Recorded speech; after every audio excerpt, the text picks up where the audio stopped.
এ plus one divided এ equal √3 হলে square plus one divided square এর মান কত? ক 6, খ 4, গ 2, ঘ 1।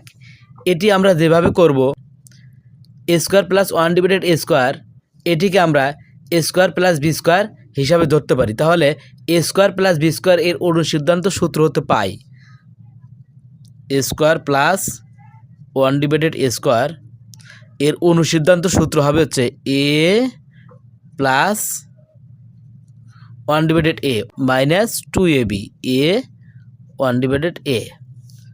এবার যে কাজটি করব এ প্লাস ওয়ান ডিভাইডেড এর মান কত দেওয়া আছে? √3 এরপর কি স্কোয়ার এ দিয়ে এ যদি আমরা কেটে দিই এখানে কি থাকবে? 2 থাকবে।